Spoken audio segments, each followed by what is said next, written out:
Hey everybody, so Nikon just released their new firmware for the Nikon Z9 series, and that firmware is the firmware 4.0, and it comes with some amazing features. Now, I have been using Nikon for quite some time, for a few years now. But before that, I used to use Sony. I'm still using Sony these days for some of my shoots. This is my Sony A7C. Other than that, I sold all of my Sony gear. I have a few lenses here and there, but I kept the Sony A7C because it was an amazing camera. It's a marvel of engineering, probably one of the best full frame cameras out there. But we're going to talk about Nikon today. Um, most of my work these days is on Z9 right here. It doesn't have the lens on it because I was cleaning my lens, which I just came back from one of my engagements, and I was using the Voigtlander 50mm f1.2. It's a manual lens that goes on a Leica, but I have been using it with this autofocus adapter, so I get autofocus.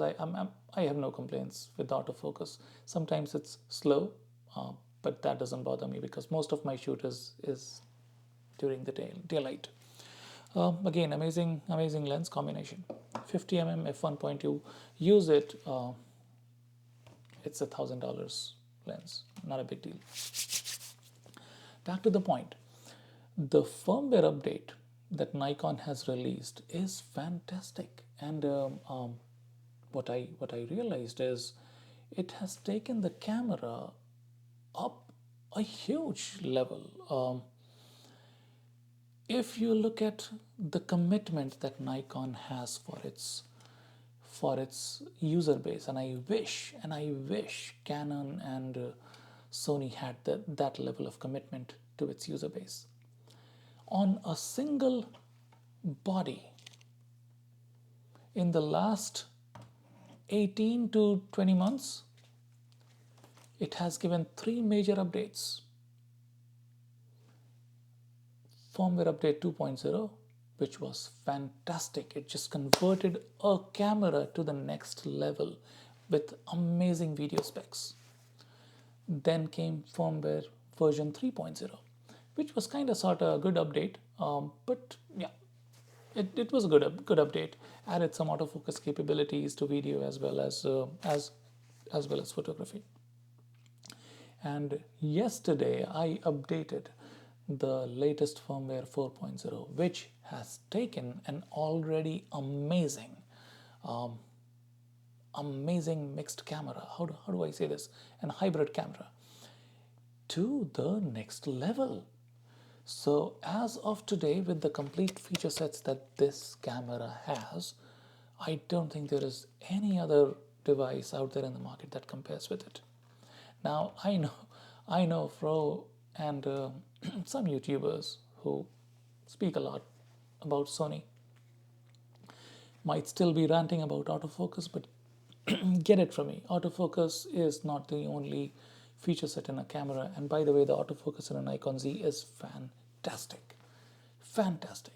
If you compare it to a Sony, uh, what I realized, me being a Sony user from the years 2003 to 2016, 17, what I realized is, and by the way, I'm still a Sony user. What I ended up realizing is by the time I kind of became good with my Sony camera, Sony had already released a new one with only slight new features, maybe a little bit addition to the megapixel or some slight features to it. But they were charging premium on that new model. And the model that I was using, which I had just bought like 10 months or 1 year in advance, 1 year ago, was already losing money in the market.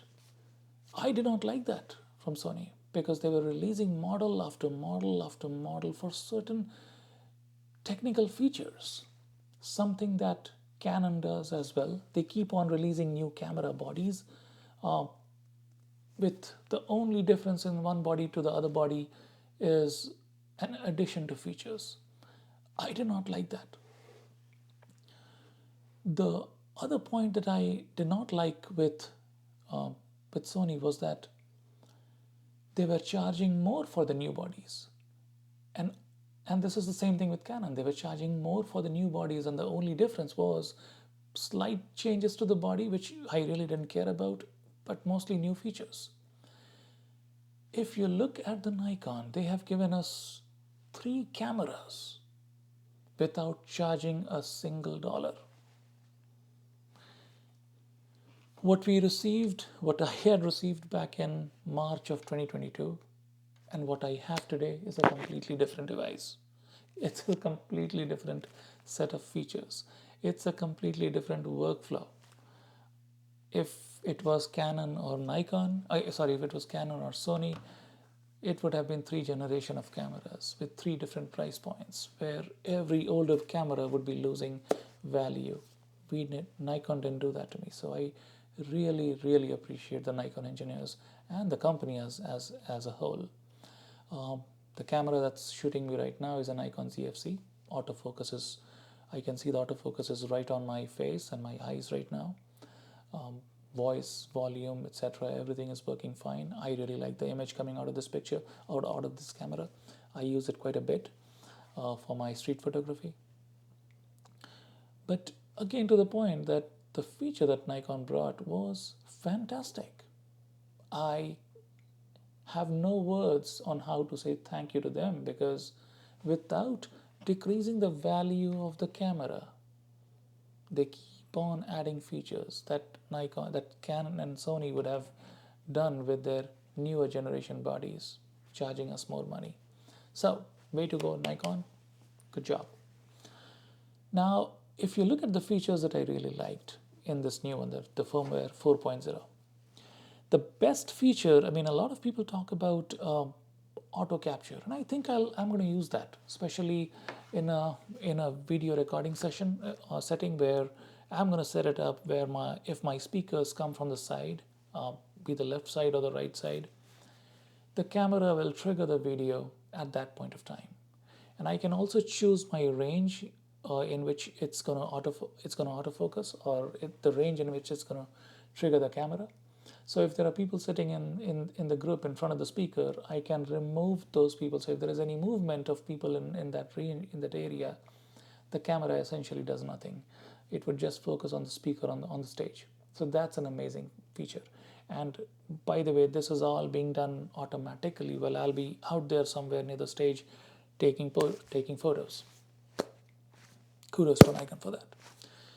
I can also see this feature being used, this auto capture feature being used for animals that are usually shy, like birds, right? In the past, what we have done is we have kind of used our long lenses and focused on the bird, and we have shot that bird. But in many cases, they won't come around if they see a human around them. In this case, what I can do is I can just set up my camera, set up a section in which the bird would where the bird would usually come, and that could be a bird feeder. And as the bird comes in, the camera starts recording. That's a fantastic feature that I'm going to use quite a bit. It's set up based on motion, subject detection, or distance. So you can set it up based on which side the motion is coming from. Is that a subject? Is it a car, or is it an animal, or is it a human? The same subject detection options versus the distance. You can set it up to trigger only if it's say 10 feet to 15 feet away from me, and you can set it up in the camera. So again, good, awesome feature. The next feature that I really like is the exposure delay. I used to use that in Nikon cameras earlier, but Nikon Z didn't have it. And what I ended up doing was I started using the time in which it took 3 seconds to take the exposure. Now I'm going to use the exposure delay because that is much more flexible. Another good addition. The next one I see is the ISO range getting extended. Now I think it's good for the ISO range to get extended. I have not used it today, so I can't speak to it, but I think it's going to be useful for video. For video. The next one is the high resolution zoom. So we have much more options on how fast that zoom can go. So I'm going to use that. I haven't used that so far, on this camera, but I'm going to set it up and test it out for you. The 3D tracking has improved. It was already good. Still not, I mean, if still there is an improvement, I'll take it, but I have no complaints with the 3D tracking. I tested it, I'm good with it. And finally, one of the best features in this camera, the pre-release capture. So the pre-release capture is one of the best features that I think in this camera has. And I see this on Ring doorbells where they capture a few seconds before the action happens and record it. That's what Nikon does.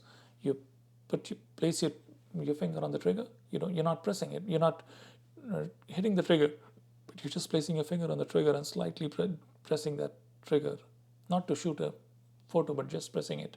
And the camera, through the workflow, starts recording frames even before you have hit the shutter. Fantastic for sports action photography that I do. I know a lot of kids. I do a lot of photography indoors for badminton games. Badminton is the fastest racket sport in the world. And as I use this pre-release feature, I can record a lot of shots that I would have missed in the past, that I would still miss with my Sony, because Sony doesn't have that feature, or Canon doesn't have that feature. And by the way, Fronos would not talk to you about that, although he is a sports photographer. He does a lot of sports photography. That is one feature that I would use a lot. So again, and there's another small feature which is 4 different shutter sounds. I don't care. I'll just use the one that you give me. But that is one big feature set that I have in the camera, and I am very, very, very happy that Nikon is still servicing its customers. A few things that, a few recommendations that I have for Nikon. One of my favorite cameras, like I said, is the Sony A7C. The form, fit, and function is amazing. But as I sold my Sony gear, I got my ZFC, Nikon ZFC, on a very, very, it's a very affordable price that I got. I like my Nikon ZFC. What Nikon can do is, with the features that you have on the Z8, at least the autofocus feature, merge that autofocus feature with the Nikon Z6 II and release that in a ZFC or a ZF full frame body. That camera is going to sell like hotcake. Release that in multiple colors, make sure it's the same size. It's for the street photographer with Nikon Z9 level autofocus. Fantastic. Nothing better than that. The second thing that I have for Nikon is, and I'm pretty sure you can do that, is instead of us using cards, which is an extra expense, why not just save it inside the camera? Why can't I just save the image inside the camera as I would do with an SSD, right? Maybe a 5 gig SSD inside the camera lets me save my photos and videos in there, and that takes me out of this entire external expense for a card. And that's about it, guys. I'm going to release another video talking about the AF features on the Nikon Z8, compare it with the Z9. Right now, I feel the Z9 price will hit very high because these features aren't available on any camera in the market right now. Amazing. Kudos to Nikon engineers for doing what they're doing. Great job. Keep it up. Thanks. Bye. See you next time.